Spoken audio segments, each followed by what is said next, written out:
Hai, aku Putri Devi Anjarsari dengan NIM akhir 50. Nah, karena aku ini mengampu mata kuliah Sustainability Reporting, jadi tugas akhirnya itu, tugas UAS-nya itu membuat video tentang materi yang sudah ditentukan. Nah, jadi aku tuh kebagian materi tentang whistleblowing system dan ethical reporting framework, yang dimana kenapa sih ini tuh menjadi salah satu materi yang penting? Kenapa ini jadi top? Jadi ya, jika kita melihat lanskap dari kecurangan fraud secara global, nah jenis fraud yang paling sering banget terjadi itu ya penyalahgunaan aset di tingkat operasional. Namun Indonesia itu memiliki pola yang berbeda dan jauh lebih mengkhawatirkan. Kenapa seperti itu? Nah, presentasi 47,6%. Ini tuh menunjukkan bahwa fraud di Indonesia itu lebih banyak melibatkan penyalahgunaan wewenang, suap, dan konflik-konflik kepentingan. Jadi, fraud di Indonesia itu tidak hanya dilakukan oleh karyawan dari level bawah aja, tapi juga melibatkan manajemen tingkat menengah hingga atas. Dan hal ini tuh terlihat dari salah satu red flag utama, yaitu 66% pelanggar. Nah, kerugian finansial yang sangat fantastis ini berkisaran antara 1 miliar hingga 50 miliar per kasusnya. Dan lebih mengerikannya lagi, mayoritas fraud ini baru terdeteksi setelah berjalan selama 7 hingga 12 bulan. Bayangin ya, baru terdeteksi 7 sampai 12 bulan, setahun. Kalau fraud dia udah kaya itu orang yang fraud. Nah, artinya selama telah bocor secara sistematis. Wow, sistematis, tersistem dan tersusun. Jadi meskipun jumlahnya mungkin lebih sedikit dibandingkan korupsi, manipulasi laporan keuangan yang melibatkan pimpinan perusahaan adalah jenis fraud yang paling merusak. Ini tuh tidak hanya merugikan keuangan, tetapi juga menghancurkan kestabilan ekonomi perusahaan dan kepercayaan publik. Jadi, dari data yang saya sampaikan tadi, di benak Anda ini muncul pertanyaan-pertanyaan seperti bagaimana sih caranya mendeteksi fraud yang dilakukan oleh pihak yang berwenang? Mengandalkan audit internal biasa saja ternyata itu tidak cukup sekali. Audit internal seringkali itu bersifat sampling, yang dimana memeriksa sampelnya itu secara acak gitu, dan hanya memeriksa dokumen formal yang sudah dibersihkan oleh pelaku. Jadi itu adalah dokumen yang sudah dibersihkan. Nah, selain itu, audit internal hanya berkontribusi sekitar 19% dalam pengungkapan fraud. Sebaliknya, data ACFI tahun 2025 itu menunjukkan bahwa 53,24% kasus fraud di Indonesia terungkap berkat informasi dari whistleblower, yaitu orang dalam yang melibatkan langsung kejanggalan operasi sehari-hari yang tidak tercatat di atas kertas. Karena itulah, sejak tahun 2013, Otoritas Jasa Keuangan telah mewajibkan perusahaan publik dan BUMN untuk memiliki whistleblower system dengan penekanan pada rahasiaan dan pengelolaan oleh pihak ketiga, yaitu pihak yang netral. Nah, meskipun aturan mewajibkan whistleblower system dan angka efektivitasnya tinggi, realita di lapangan itu menunjukkan masalah baru. Dan banyak perusahaan yang sudah mempunyai aplikasi atau saluran whistleblower system, tetapi sistem tersebut tidak berfungsi atau sepi dari laporan. Nah, di dalamnya itu ada kultur diam, yaitu silent culture, yang dimana karyawan tuh seringkali tahu kecurangannya itu, sangat tahu, tetapi memilih untuk diam, tutup mulut. Kenapa kok alasannya mereka diam? Ya mereka takut lah, bayangin ya, mungkin pegawai baru terus kemudian tahu sistem itu, terus mau mengadukan, ya mereka takut takut mungkin kalau yang udah jabatannya tinggi, jabatannya takut diturunin gitu kan, atau mungkin diintimidasi gitu kan ya. Terus yang paling menakutkan gitu ya kalau dalam bekerja, yaitu pengucilan sosial di lingkungan kerja. Bayangin, orang yang satu-satunya jujur ini malah dikucilkan, ya nggak betah dong kerjanya, ya kan?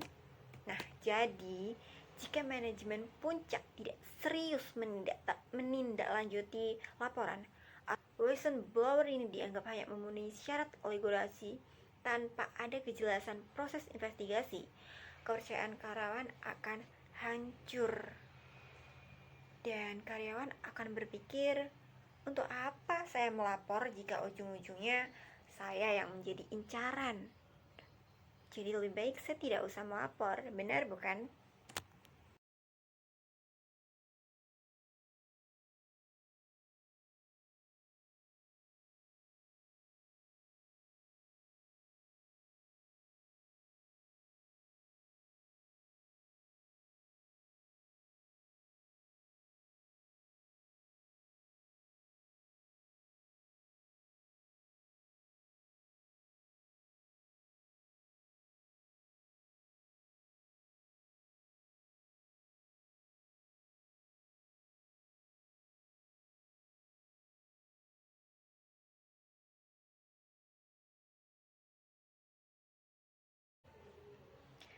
Oke, karena tadi video saya sempat hilang ya, entah nggak tahu kemana, jadi mari kita tag lagi. Ini video lanjutannya ya. Oke, di sini mari kita memahami apa saja akar masalah dan apa saja solusi dilakukan. Sini saya akan bahas tentang evolusi teori kecurangan, yang dimana awalnya itu fraud triangle berubah menjadi ke hexagon fraud. Nah, untuk bisa mendeteksi fraud, kita harus terlebih dahulu memahami apa sih yang menyebabkan seseorang melakukan kecurangan. Nah, di fraud triangle ini ada 3 yang bisa menyebabkan seseorang melakukan kecurangan. Yang pertama, ada tekanan. Nah, bisa dari tekanan finansial ataupun tekanan target kinerja dari perusahaan yang sangat-sangat ingin mengebu-ngebu gitu ya. Yang kedua, ada peluang, opportunity, yang dimana itu ada celah-celah dari lemahnya sistem pengendalian internal perusahaan. Yang ketiga, ada rasionalisasi.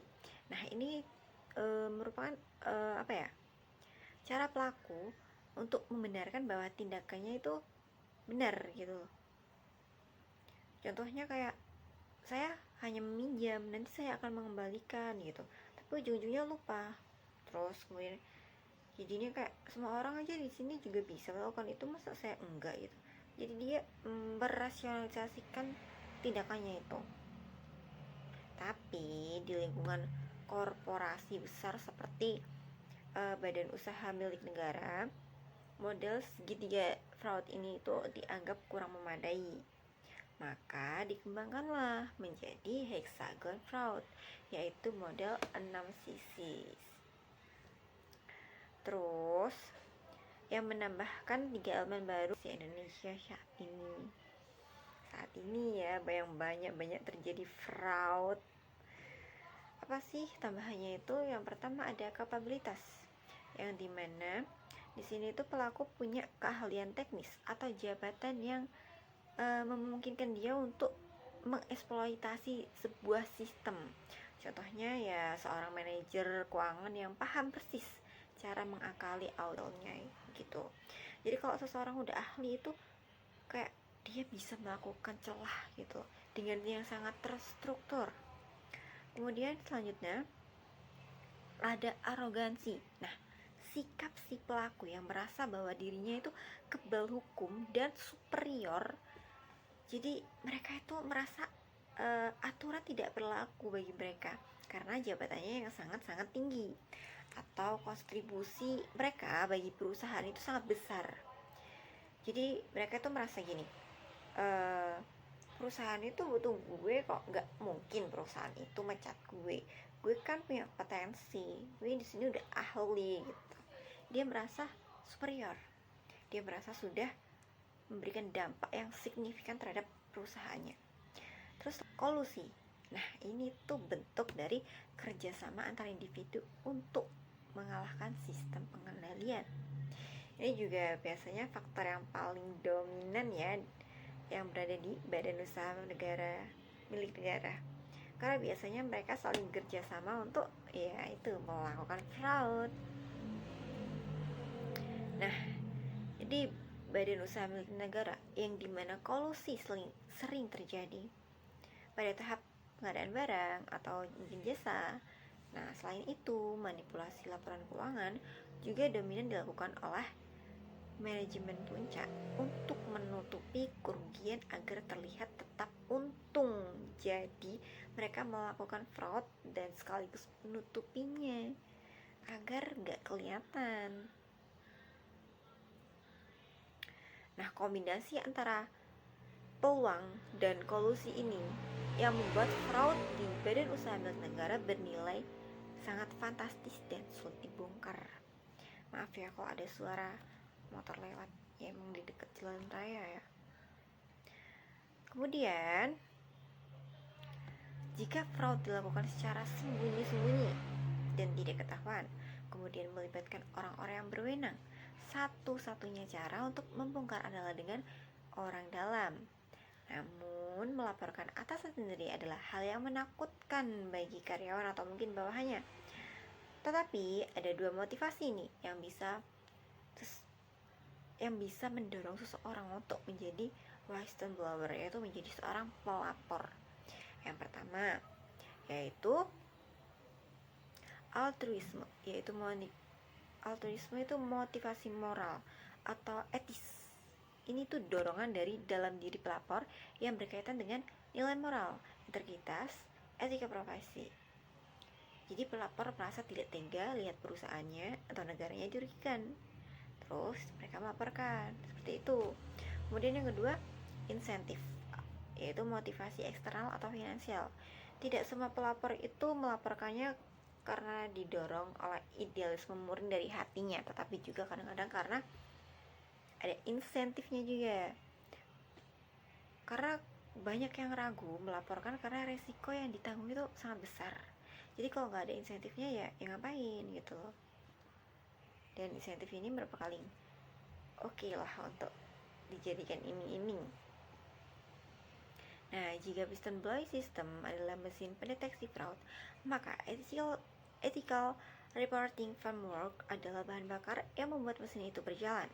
Tanpa kerangka etis yang kuat, piston blowing system hanyalah aplikasi kosong yang tidak berani digunakan oleh siapapun. Kerangka ini bertumbuh pada 3 pilar utama yang didukung oleh landasan regulasi yang krusial. 3 pilar utamanya yaitu menyangkut anonimitas, yaitu penyamaran identitas. Pelapor itu diberikan ruang dan fasilitas untuk menyampaikan informasi tanpa harus mengungkapkan identitasnya. Yang kedua ada kerahasiaan. Nah, konsepnya ini berbeda dengan anonimitas. Kerahasiaan itu berlaku ketika pelapor memberikan identitasnya, tetapi pihak penerima laporan itu wajib menjamin identitas tersebut tidak tersebarluaskan. Yang ketiga adalah perlindungan dari tindakan balasan. Nah, kebijakan tegas dari manajemen puncak yang melarang siapapun, terutama atasan langsung atau rekan kerja, untuk membalas dendam kepada si pelapor. Nah, di Indonesia ini penerapan ethical reporting framework tidak boleh asal dibuat oleh perusahaan, tetapi harus selaras dengan regulasi yang berlaku. Nah, regulasi ini bertujuan untuk menciptakan ekosistem bisnis yang bersih.